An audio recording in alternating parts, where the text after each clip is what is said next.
Viharas, right? We're wrapping them up.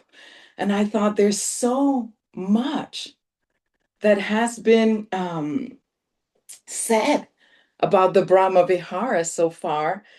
Can I really add something new to this?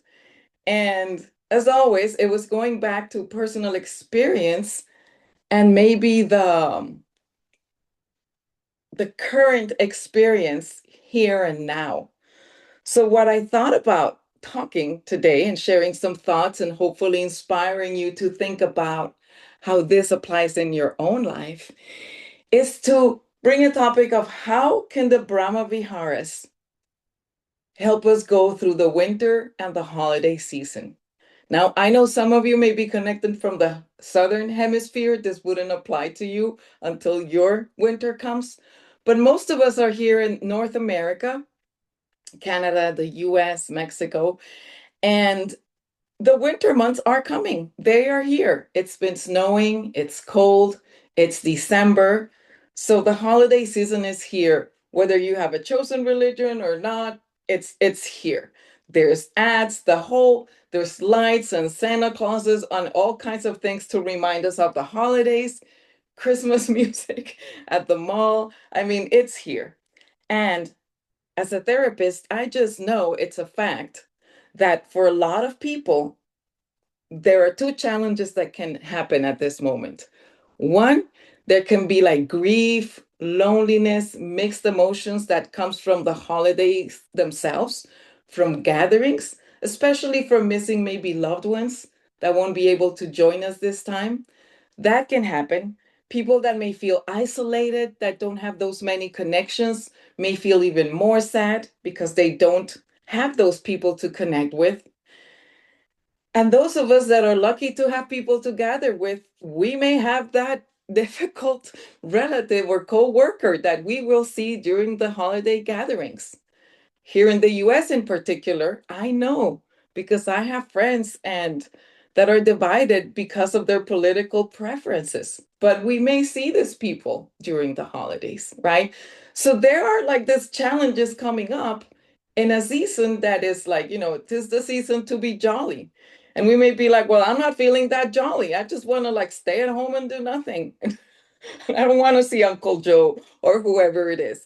So I think it's the perfect time to practice the Brahma Viharas. Now, I thought about talking first a little bit about the holidays themselves because this will be the next week's soon it'll be January, the holidays start leaving and we are left with the new year.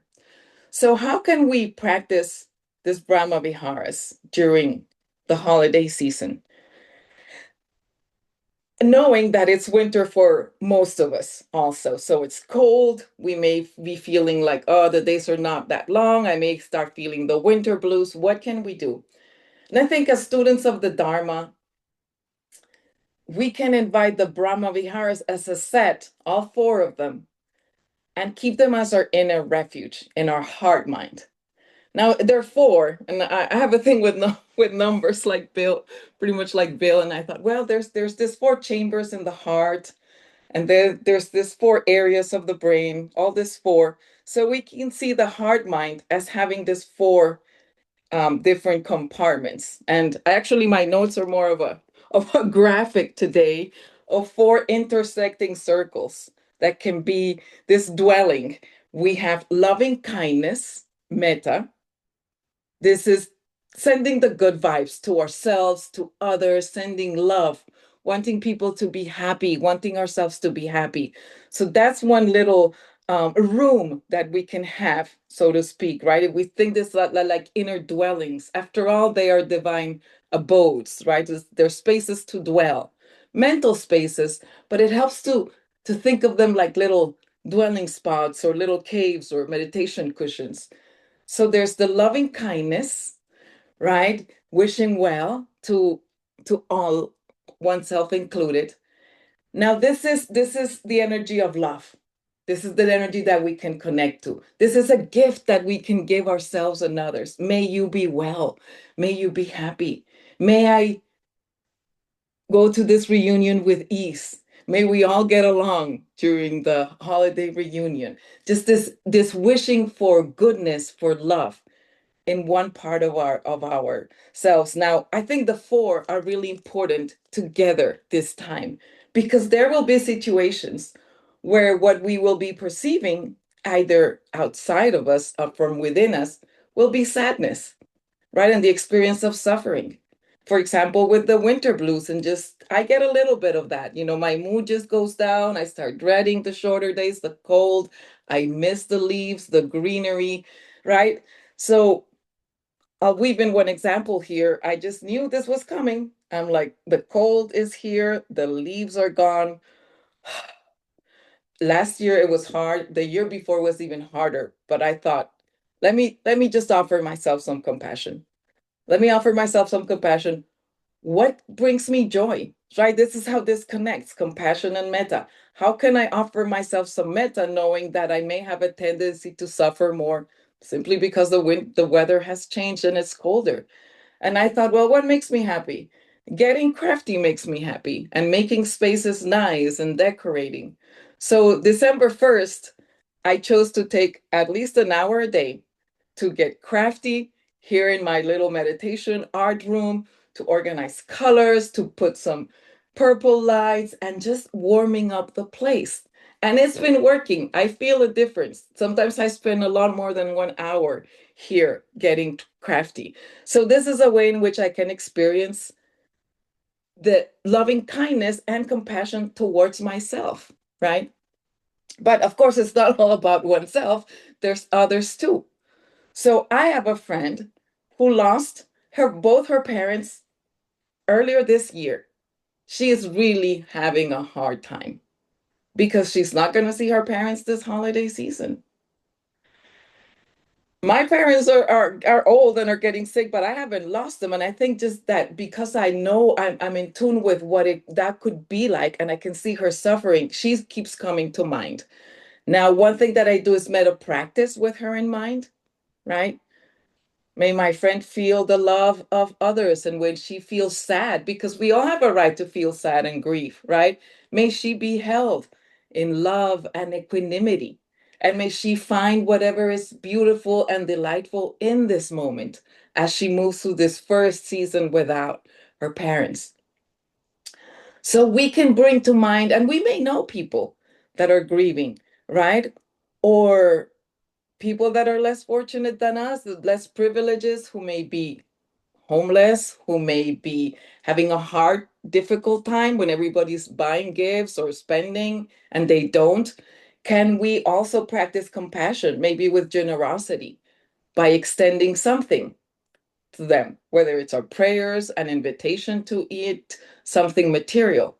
So there's many opportunities to practice both loving kindness and compassion, usually as a set, right? We recognize the suffering in ourselves and others, and we can meet it with love, but also, of course, infused by the other two chambers of equanimity.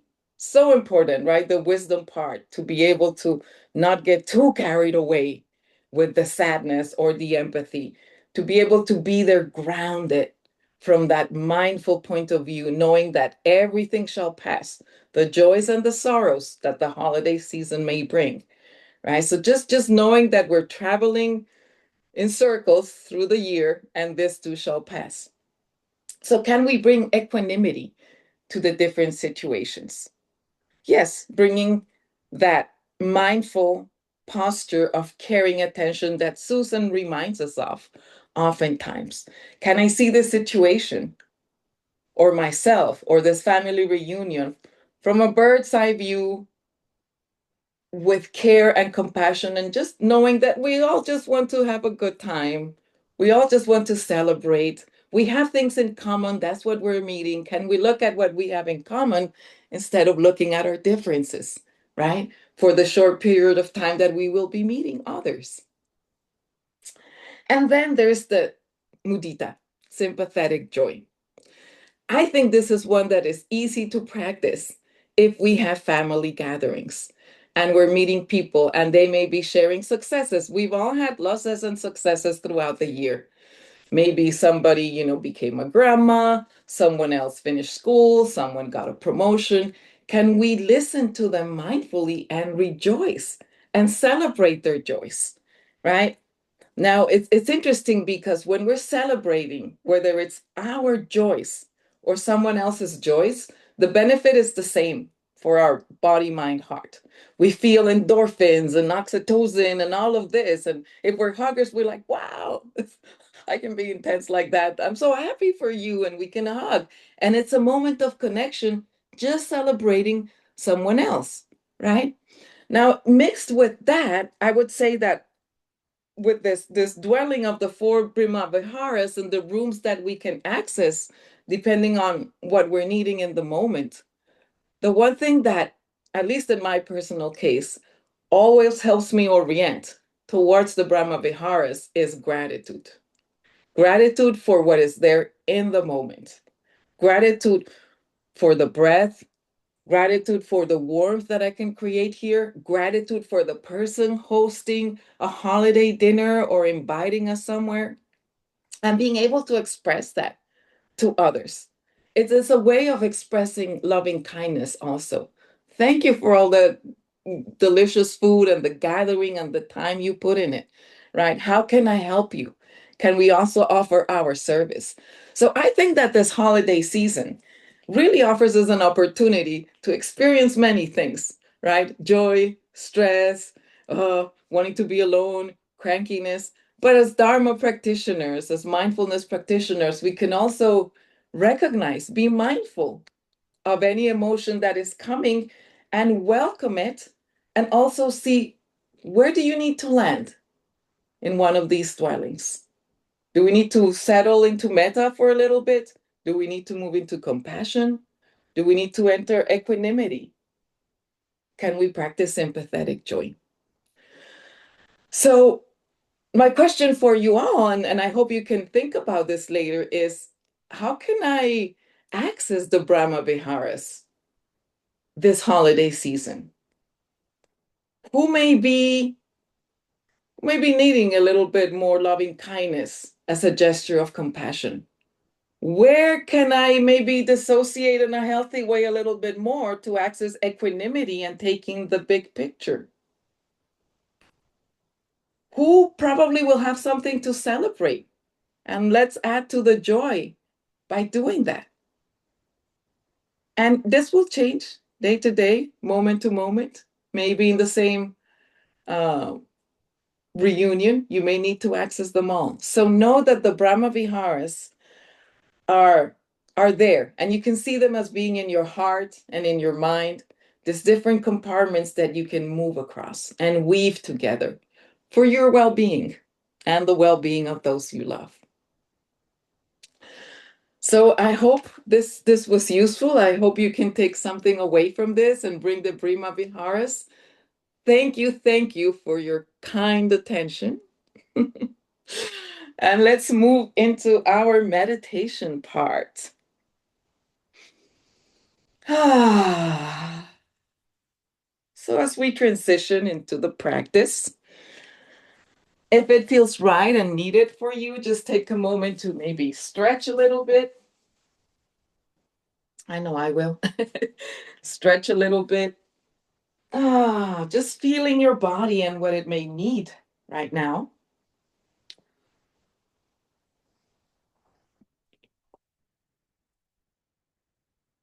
One thing I have been doing this week is creating more coziness and warmth in my meditation art room here. So I've extended this little futon. I've brought tons of pillows, blankets, warmer beds for my dogs as an act of self-care as I move into winter, right? We don't have to suffer through the winter necessarily. We can be kind to ourselves and warm up the place physically outside and inside our hearts. So today, let's start by doing that, by warming up the heart, again, by seeing the Sangha, this group of people who also love the teachings of the Buddha and mindfulness, and Bill and Susan, and taking time to do this. Yeah, we're in good company. Take a moment to acknowledge the physical space where you're in, the sensations of the furniture around you, the floor, the temperature. Many of us probably have some sort of form of heater or fireplace or something to keep us warm. And we rejoice in that.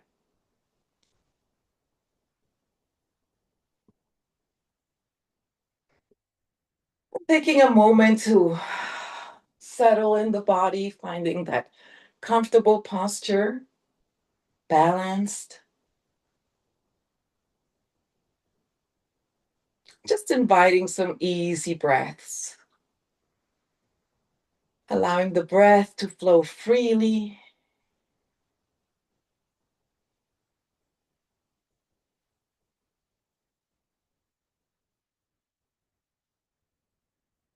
softening the body.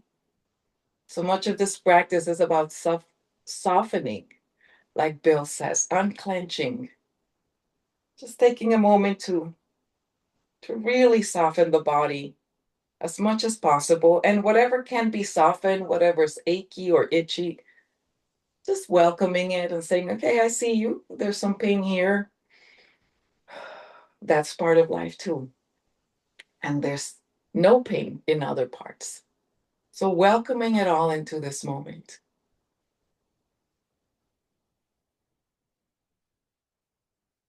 Taking taking a moment to wish us a peaceful moment of practice this next 20 minutes together. And in the spirit of loving kindness, wishing that all of us here in the Sangha may be able to benefit from our time together, together alone as we practice.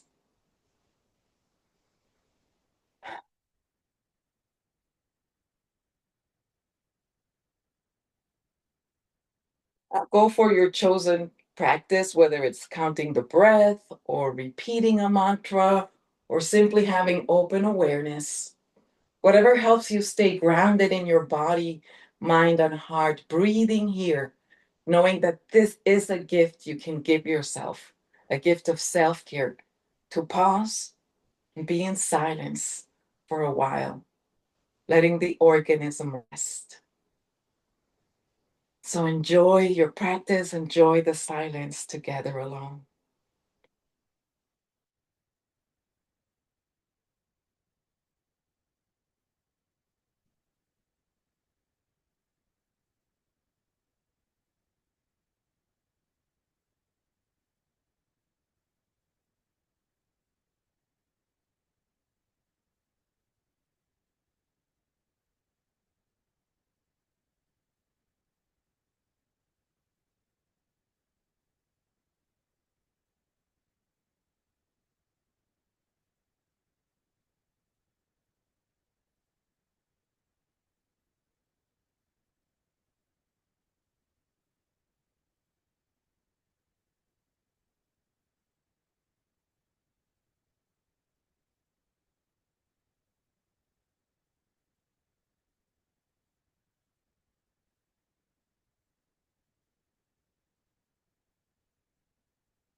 And remembering to soften, allow, and welcome.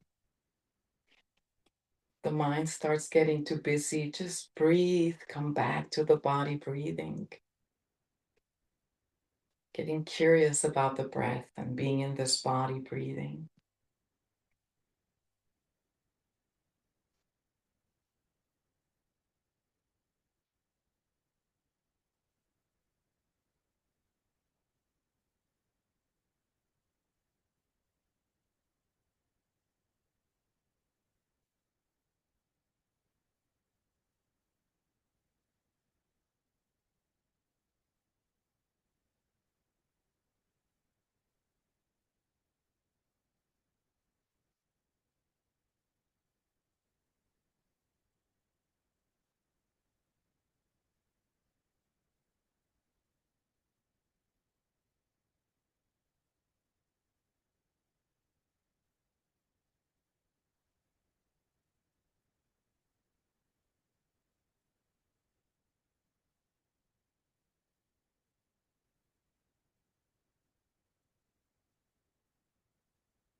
And in this last few minutes of our meditation together,